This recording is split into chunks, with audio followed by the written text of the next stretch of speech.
Up next, we have Dr. Aldrich Marshall, which will be talking to us about the church and human trafficking.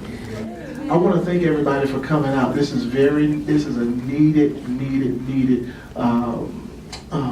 morning. And let's thank Miss Jamara again. She's very. It's always difficult to come behind her because she comes with a plethora of information that just blow your head. And every time I talk to her, I learn something different. I was like, well, I don't need to do anything because I want to sit here and just hang out with her and just, you always have one individual that you can kind of suck dry for information. And I love to talk to Jamara. So give her a hand again, please. And Miss Kennedy, it won't be right if I didn't acknowledge her about putting this together. Come on. And of course, this won't be made possible. It wouldn't be made possible if I didn't say thank you for coming, because it'd be very heartening if we was here talking to a bunch of chairs.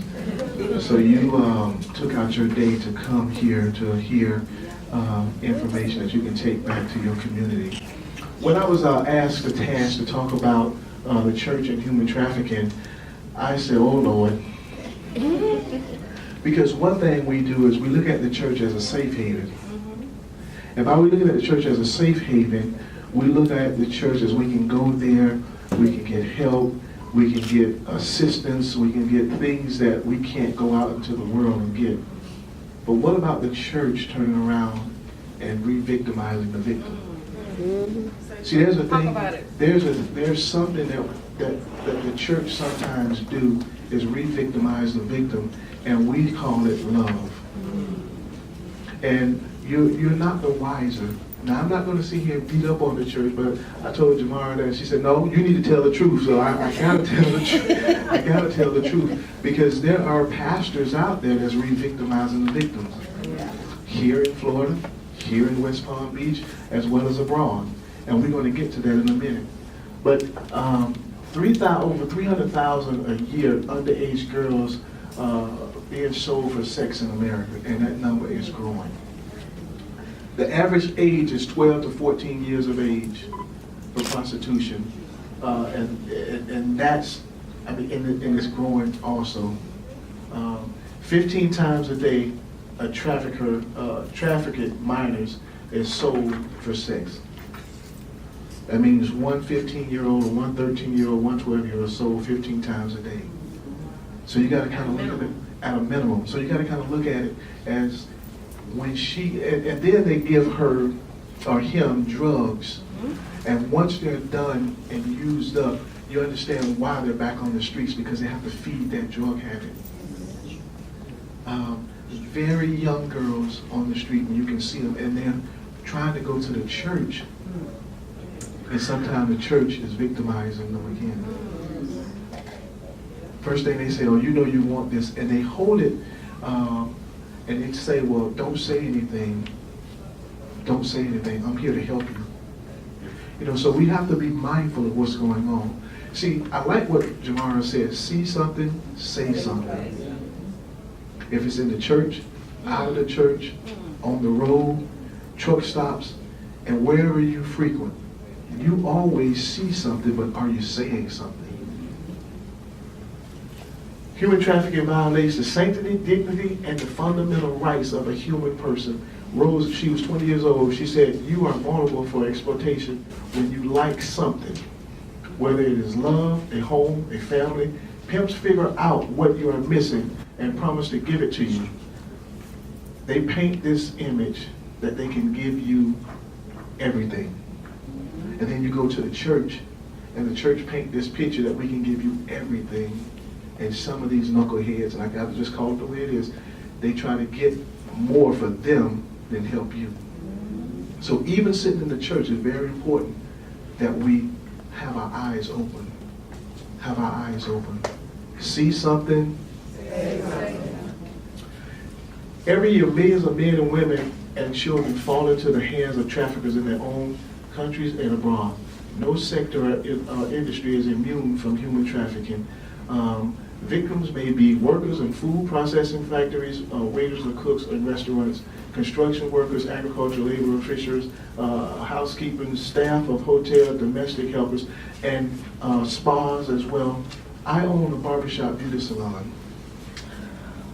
And this is not a racist or anything comment, but when I went to school, and I frequently go to the schools, I don't see any Asians, I don't see any Spanish, I don't see any Philippines in those schools. So where are they getting their license from? And then when you're talking to them and you're getting your nails done, they don't even look you in the face. And you know their name is Kim, but it's 1,000 Kims in that place. But we see something, but we don't ever say anything. There'll be a lot of them, I'm not saying all of them, but a lot of them will be in human trafficking. If they can't tell you really anything who is taking care of you, and you're trying to get a personal relationship with them because they're taking care of your nails and your toes and what have you, something is wrong. Something is wrong. So from the day forth, you need to, if you see something, you need to say something. Because it's wrong for you to get there and pampered all up and they getting back home to a bloody mattress sitting on the floor. It's wrong for you to get pampered and your toes done and their basic needs are not there. But then they run to the church and ask the church to help if they can get away from the captive. And then the church sometimes turns around and re-victimize the victim. Now I want to tell you something. It's not all pastors. A lot of pastors have the heart of Job and the heart of a good Samaritan. Everybody out here is a good Samaritan. That's where the term Good Samaritan came from. It came from the Bible, it came from the church.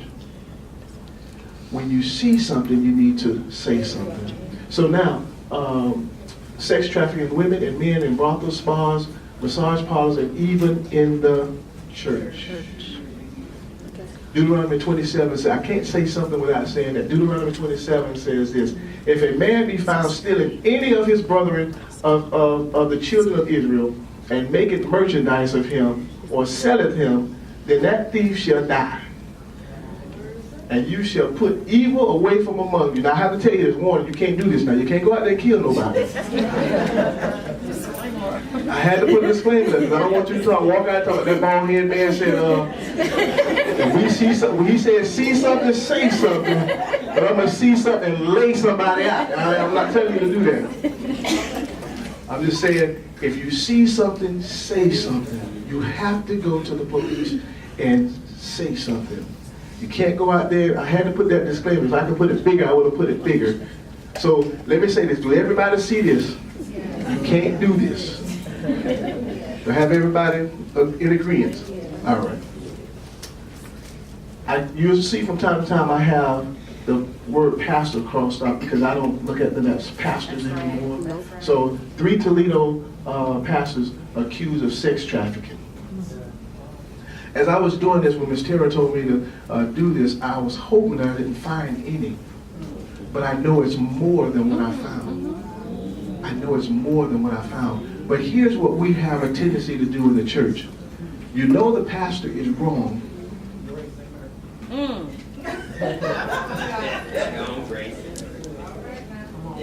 But you cover it up. Say so. Say so. I just love my pastor. I'm just being real. I just love my pastor. Oh yeah, and we just gonna pray for him. There was a local pastor here that just got arrested for touching minor girls. But I just love my pastor. Yes, you can love him and you can pray for him, but that joker needs to go to jail. Because what about if the church would have saw something, they should have said something. Because we want to sit back and we want to say, well, that's not my business. Oh yes. It affects you directly or indirectly. I'm glad Jamar came and brought the law and all that kind of stuff. I don't have to go there, so I will be very short with you because I feel like I'm standing up on 6-inch heels and so forth, and I'm gonna have to sit down a little bit. But I'm telling you, when you see something, you have to say something. I don't care if it's inside of a nail salon in Walmart, and it still puzzles me. I go to the schools and I don't see no one like that in the schools.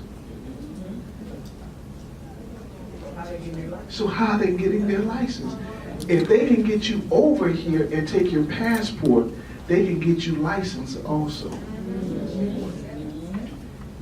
Now, I'm not telling you to go in there and be Inspector Gadget. And say, that man told me to, are you here legally?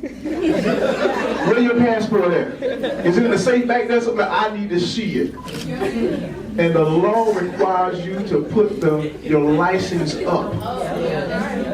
You don't see license up sometimes. And now they require you to laminate them because I can't put Jamara picture on my name. They have to be laminated and put up in the presence of close in proximity of that individual working. But I know, I just got to throw it back on y'all. But I know some of y'all got a nail appointment when we leave here today. Well. You know, are you going to get to jail or are you going to get the credit? But if something's not right, you always need to check your instinct. 3 pastors accused of exploiting and abusing teenage girls were indicted this week on federal child sex trafficking charges in Toledo, Ohio. Kenneth Butler, 37, Anthony Hayes, 38, Hines, and Cordell Jenkins. So I say, I know them? Oh, I thought I knew somebody.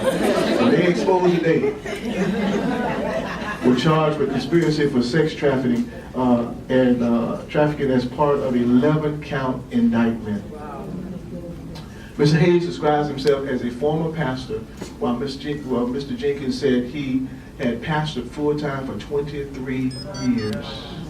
Pastor Kenneth Butler is the only one to accept a plea deal after pleading guilty in May of that year, which I believe was 2017. He was expected to serve up to 17 and a half years in prison.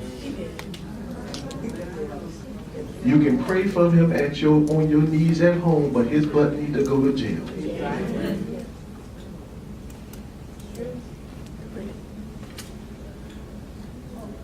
Kenny agreed to pay $100 for 2 partners, one of them 15 years old.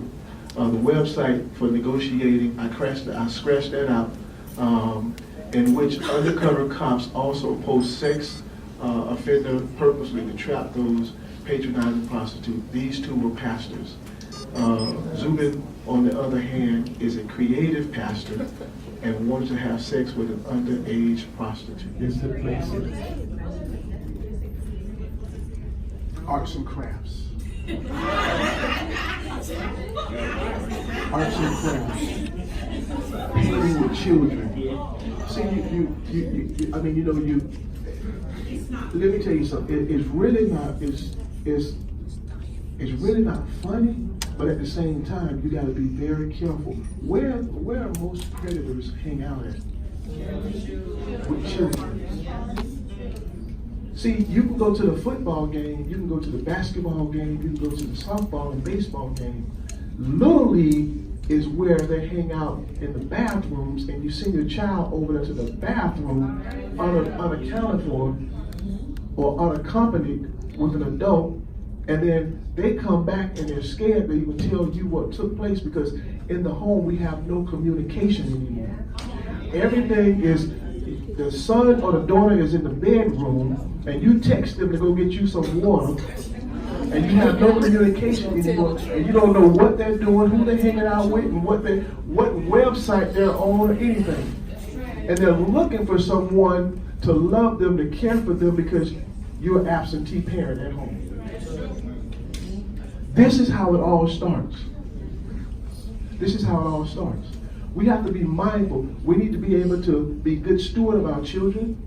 We need to be able to get into their world to see who their friends are, what they're looking at, what they're talking to or who they're talking to, and it's not impeding on their privacy. What you're doing is you're being a parent. You're being a parent. And students, for students that are in here, you being a child who looks at your mom and says she's going to take care of me come hell or high water. Oh yes, Pastor cussed that one time, y'all. But it's okay. Pray for me. Because I'm very passionate about this. It's very important that we understand that our children are priceless. Why is it that we have an airplane, what is it called? High traffic controller bringing in million and $1 million airplanes, and then we have the lighthouse bringing in $1 million boats.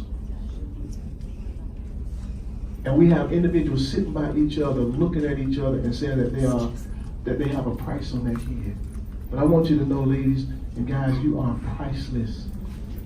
So there's not an amount of money that can bring you back, because you are one of a kind. So you need to look at your neighbor and see that they're one of a kind, just like they look at you and see that you're one of a kind. So you're priceless. So when you see something, you need to say something. Please. In both instances, the man placed on Pratt Road was within 1,000 feet of the Gospel Voice Russian Church. So the two face an enhanced penalty ranging of 15 to 25 years if convicted on the trafficking charges. So, and Jamara can talk a little bit more about in range of a church, and 1,000 feet of a church is just like the marijuana, selling drugs around the church. The penalty is enhanced. So now they're around the church doing this. I remember there was a time where you walked by a church and you got ready to walk by a church or drive by a church and you had a bill in your car. Boy, you got to put that bill down. Or turn the music down. Now they go to the doorsteps of the church, drink a beer, and turn the music up. Yep. We have lost all respect for human life, period. But if you were in these young girls, I've seen multiple cases. Jamara's seen multiple cases, and if you were in their shoes, this young girl just recently, last week, was found from her abductor. The guy who took her killed her parents. And it was just the grace of God that she was able to be found alive. We have to go at a buddy system. As an individual, a male and a female will tell you anything you want to hear. Because you want the latest and the greatest. I got to get the best shoes. Let me tell you something. Those shoes don't make you. You make it. Let me stop preaching. Let me go and move on. The issue of human sex trafficking strikes at the very core of our family, churches, community, and is growing at a rapid pace throughout the world. A few numbers of reports from Polaris Project shows the magnitude. There are an estimated 2 million children exploited by commercial sex trade. Look at your neighbor and say, you can be one of those.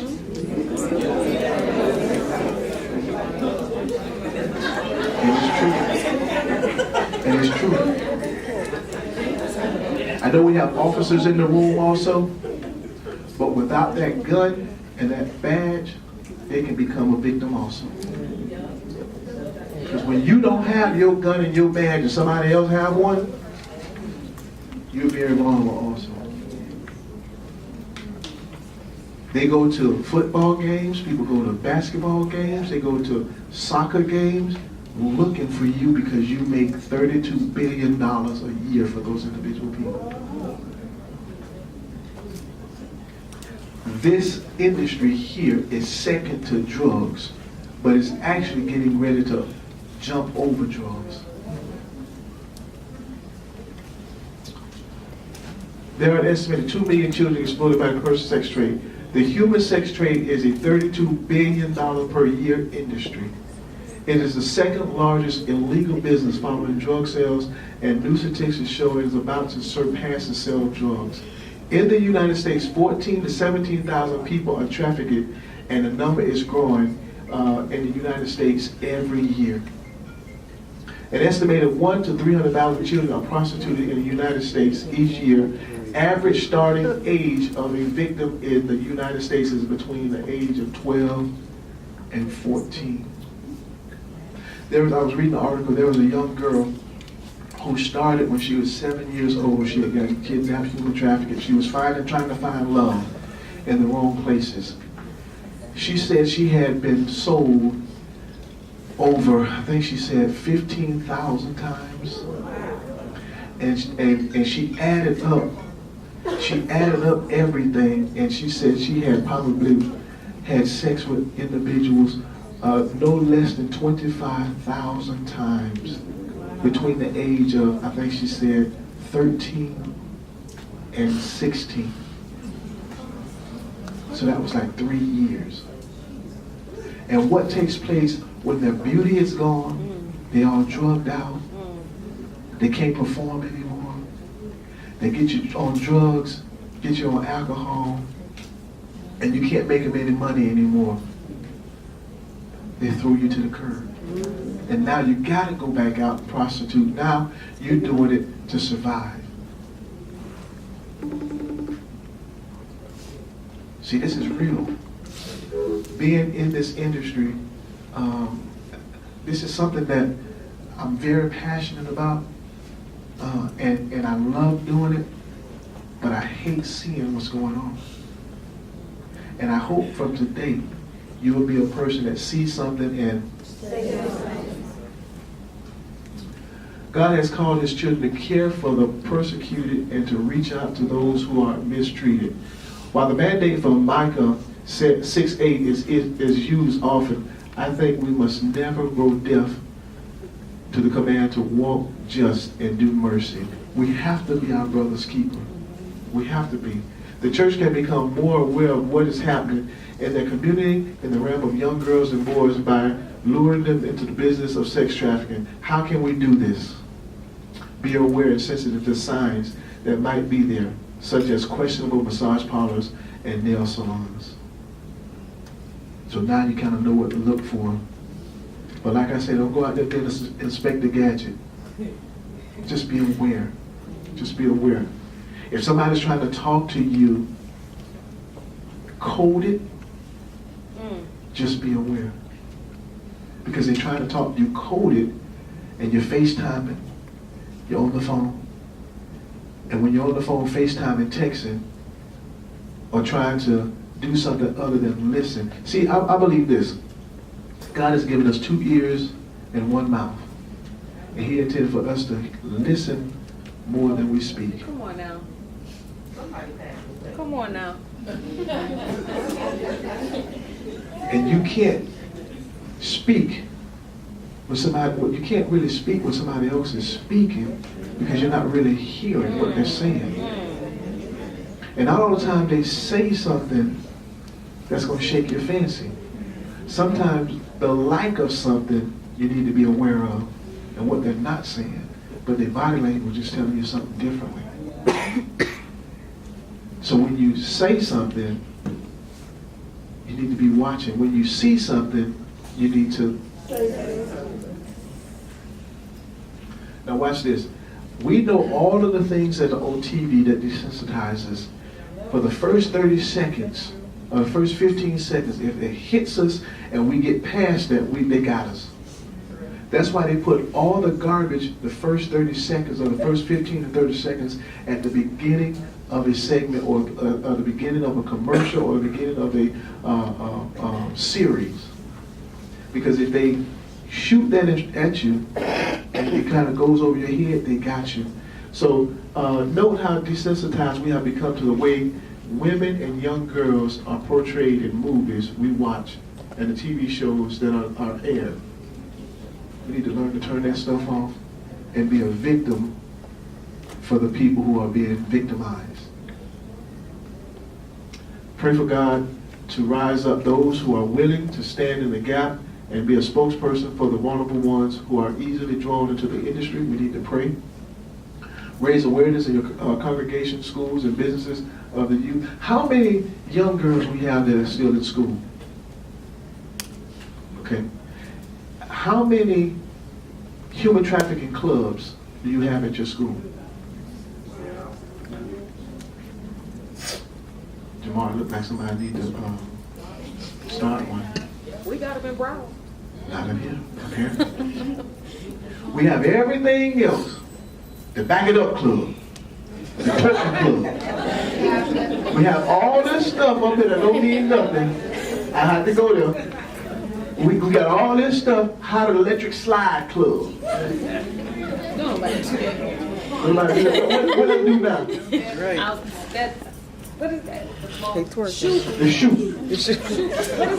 Now they come out with the dripping and drowning. They got all these different clubs.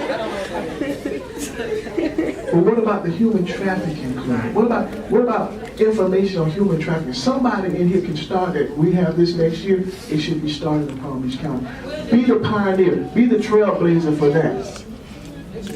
It doesn't make sense for you to come in here and just grab information and don't do nothing with it. Come on now. You need to put it in place. Put it in action. Be a trailblazer for something. I'm going to say this. Be phenomenal or be forgotten. Oh, I need a hashtag that.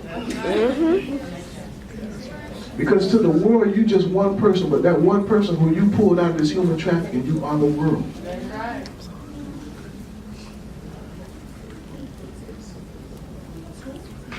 10 action steps your church or you can do to fight human trafficking. 1, begin to pray and become educated about human trafficking. That's why you start. This is the first step right here. For those who the first time has ever been to a human trafficking seminar, this is the first time right here. You need to grab more information. You need to start Googling this information. And the perfect person is right here to the corner, right here on the side, Jamara.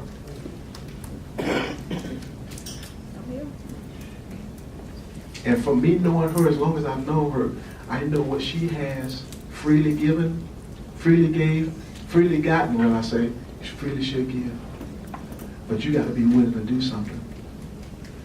On your epithet, when you leave here, it should say something like, here lies a woman or a man that did everything I can do to help the next person. It should never read, here lies a woman or a man that sucked everything dry. God. 2, join a local task force in your area. If there's not one in your area, start one with others in your community. Start an awareness program. Get involved. We just found out from Jamara that Florida is in the running with Texas, and what's the other one? California to be number 2. Now I'm gonna throw it back on you. You can't say one thing if it happened and you didn't do anything about it. That's just like going out there talking about politics and you didn't vote.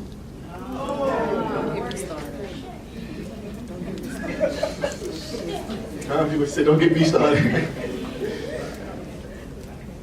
Host a city prayer breakfast at your church.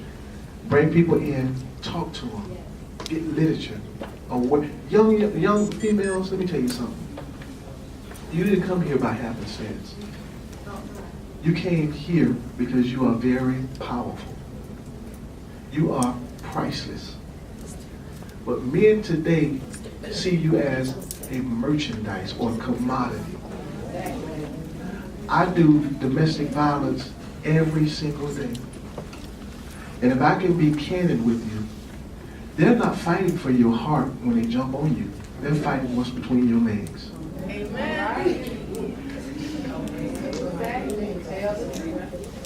And I'm trying to be so honest with you where I can't do nothing but be honest with you. They're not fighting for you. Because if they hit you and they say they love you, that is a lie and the truth is not in it. How in the world can you love somebody and you beat the crap out of them? How can you tell somebody that they love you, but I want you to go sell your body?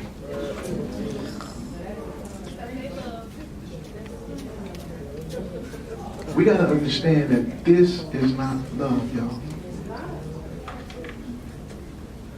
4, lead an annual prayer walk around your community. That should be your community. Get together, walk around the community, pass out literature, see something, say something. Pass out community literature on human trafficking, because I guarantee you somewhere in your neighborhood there's someone there that's being human trafficked. I guarantee you. Palm Beach Gardens just broke down a ring in Palm Beach Gardens a couple months ago. Large ring. And you're only a stone throw away from Palm Beach Gardens. Lake Park had something a couple months ago. And if you don't believe it, Google it. And here's the thing. You got to understand, it's itching closer and closer and closer to you. You may not be directly affected, but indirectly, everyone in here is affected. Support and or join a local sex industry outreach and to help women, to help individual people. Create a flash mob volunteer day campaign to raise awareness. You see them on TV, they're doing flash mobs and so forth. Why not do a flash mob on human trafficking, sex trafficking, sex trade? Why not? We do it for everything else. Why not do it for that? And ladies, you guys can dance. You guys can dance, and you can put that thing together with no problem.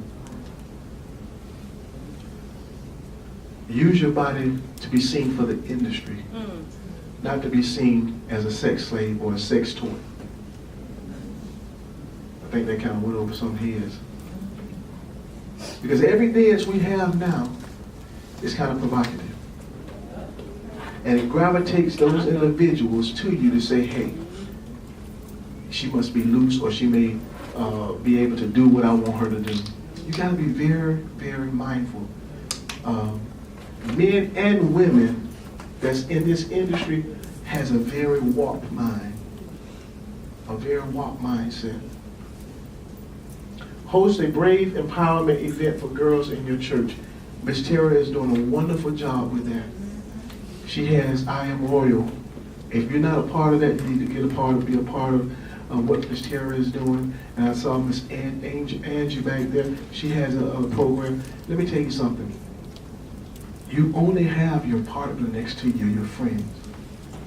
And I will tell you this, if you are in a, I just got to digress for 1 second. If you are in an abusive relationship, you need to let somebody know. See, it's not fun when you're suffering in silence and you're not letting people know. Because they want to help you. I had this young lady tell me, she said, Dr. Marshall, if he didn't beat me up, I don't think he'd love me.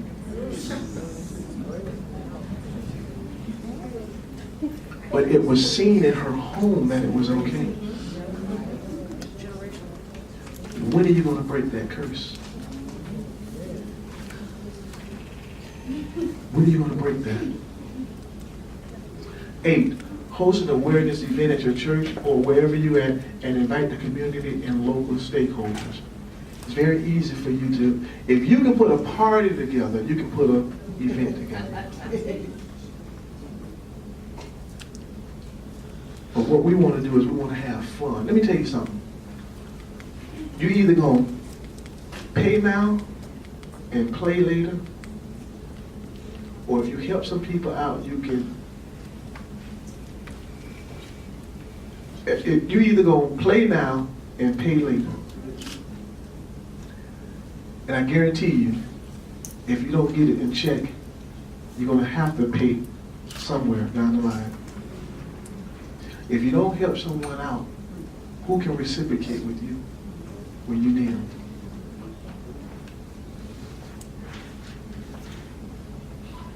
Support local human trafficking programs and partners serving human trafficking survivors.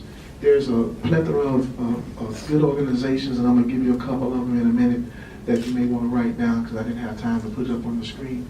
But support these organizations to help. To help. Pay attention. Follow your instincts. and report and speak up. Because if you see something, you need to. Oh, y'all saying that's so weak now. If you see something, you need to Say something. And you can say it at the National Human Trafficking. If you see something, you need to say something. The phone number is 888-373-7888.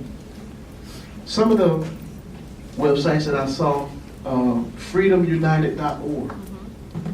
Other ones are Human Trafficking Center. You can write those down and Google them. Another one is Attest. It's the Alliance to End Slavery and Trafficking. Another one is Truckers Against Trafficking. Do you understand? Do you understand that a lot of truckers are out there doing what they're supposed to be doing to try to stop human trafficking? Because some of their friends are taking them across the board and they're busting them. And everything can be anonymous, y'all. Just like you use your phone, child, let me tell you something. I don't like her and this, that, and the other, but you can use that phone as a powerful tool. You can use that phone as a powerful tool. And then if you don't want to use your voice, you can text.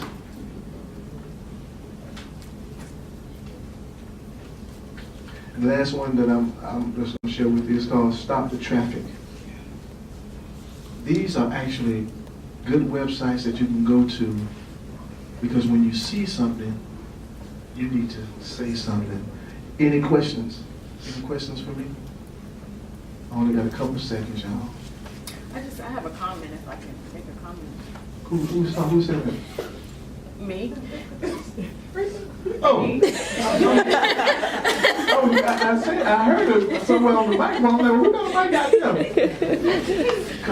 I just have a comment with regards to the whole issue surrounding the church, and just wanted to just piggyback off of some of the things that you said about re-victimizing, and I stated something earlier about helping wrong. What you think is how you help. What you think is how you help. What you think is how you help. What you think about a situation is how you're going to respond to a situation. What you think is how you help.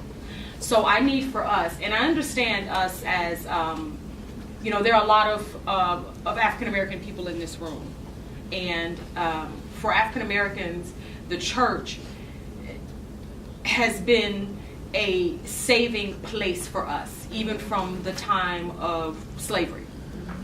The church was what comforted us. The church was what kept us safe. The church was what gave us hope. The church was what gave us the impression that things would be better, or it won't always be like this. And for us as African Americans, we are, and I can only speak in regards to African Americans. I'm African American. I'm not white, so I can't talk about white people, right? I can speak about my experience as a black girl growing up in the church, because I'm what you call a church girl, and we are taught not to have a voice. We are taught not to question. And I'm talking about with regards to the church, we are taught that those that have authority and rule over us have the final say, so they know better, right? That's what we teach our children, right? And so I implore you, grown folks, you deep and wonderful folks, okay, that are in the church with your youth groups and with your youth programs.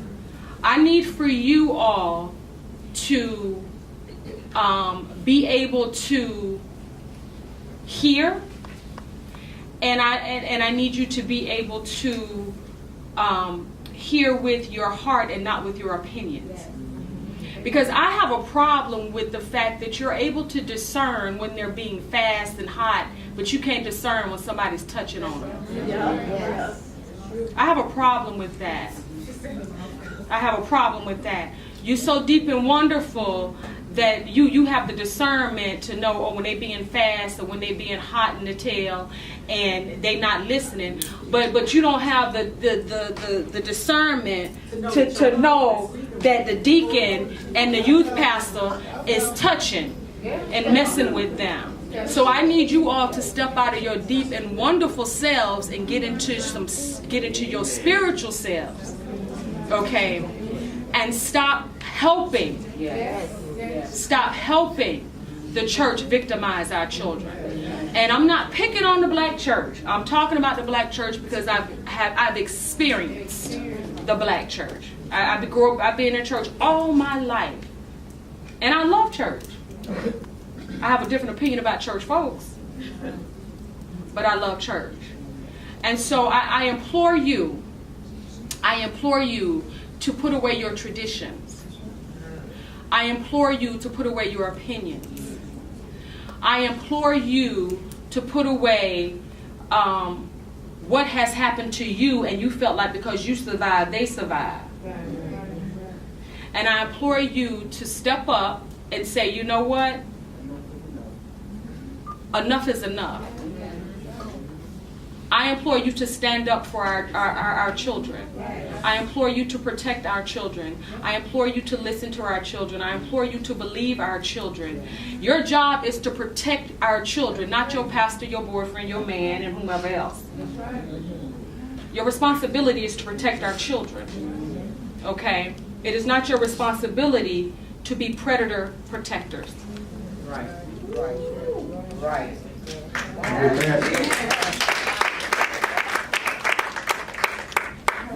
We have sound. I have a question. No sound. I'm sorry. I'm just for you. There is a recent documentary that's on Lifetime now, Surviving R. Kelly. Mm-hmm. I don't know if you've seen it. I just wondered what your take would be on that. What would be the proper response to our community for when we see such a documentary? You really want me? Yes. Tara? Can we get into that? We got time? We want to get into that? Okay, I'm going to answer your question as well. Okay. Yeah. And I thank you for asking that. So this is me. So I saw the documentary, and I watched it painfully, and I watched it crying and feeling all of these things. What's the name of it? I'm sorry. Surviving R. Kelly. And so my response to us, the black community, who is one of the harshest communities when it comes to people being victimized. See, our lives matter when somebody else is doing something to us. When white people are doing something to us, our lives matter. Right? But when we are doing something to us, when we are victimizing us, it don't matter because there must be a reason that it happened, right? And so what I have seen since the airing of that documentary is I have seen from us a lot of shameful victim blaming because we protect what we like. We protect who we like. And so my take on it is this. Okay, yeah. Y'all been knowing for years R. Kelly been messing with little girls. This ain't new. He married a 15-year-old girl years ago and y'all knew about it. Okay? I don't listen to R. Kelly. I haven't listened to R. Kelly for years because I've known for years that R. Kelly has been a predator, that R. Kelly is a pedophile. And I can't say that I'm an advocate for children. I cannot say that I'm a protector of children. I cannot say that I believe that sleeping with children is wrong and still purchase and listen to his music. That makes me a hypocrite. That makes me a liar. That makes me complicit. That makes me a predator protector. That's what that makes me. So y'all knew who he was. Y'all knew who he was. But you didn't care because two things. It wasn't affecting you. And what he was doing and saying made you feel good. Okay? We protect what we like. So here you go. You have all these people, right? on this documentary talking about what has happened to them. And the first thing, and what irks me is that people always holler about, well, where are the parents? Where are the parents? Everybody don't have parents. And everybody don't have parents that are doing what they're supposed to do. Okay? R. Kelly molested those children. R. Kelly slept with those girls. Now, would he have had the opportunity to do that if they had the people they needed in their lives to protect them? No, probably not. But just because they were there did not give him the right to touch them. He did it. Just because I put my coffee out here and I'm not watching it, that doesn't give you the right to come up here and pick it up, put your hands on it, and do what you want to do with it. It's really just that simple. It's not rocket science. Okay? We as a people need to stop blaming those that are being victimized for the behaviors of others. Okay? Well, why didn't they leave? And why didn't this? And why didn't that? You don't know what was going on in that house. Let me tell you something. It's a lot of y'all 30 plus, 40 plus, 45, 20 plus year old women and men out here still getting played, still getting manipulated, still getting abused. Okay? You ain't figured it out. You ain't got it. How you expect these children to figure it out again? Wow. That's true. That's it. So if you as grown people still out here getting caught up, why are you blaming these children for being caught up? You ain't figured it out either. Again, we need to stop blaming victims for the responsibilities of the perpetrator. Just because somebody want my body don't mean they get it. Just because you want access to me doesn't mean you get it. Yes. I think we need to do a better job as a community. As a community, when it comes to protecting not just our children, but the women who have been victimized and have been victimized over a period of time. Do you not understand that women that are in domestic violence relationships, either they have been pre-exposed to domestic violence in their home, Yes. and it's a learned behavior, and it's generational? Children learn what they live, and then they grow up and live out what they've learned until you teach them something different. Right? What do you want them to do? The boogeyman not under the bed, the boogeyman not in the closet, the boogeyman sitting at the dining room table because you invited them in. What do you want the children to do? What you want the children to do? Right? They see you. They see you defending R. Kelly. They hear you defending R. Kelly. That's why they're not going to tell you this, they uncle, they brother, they cousin touching them. They hear you play the song at your family reunion. Exactly. So why should they trust you? Because the predator is your friend. You don't want to believe it. So that's my take on it. I hope I answered your question. You did. Thank you.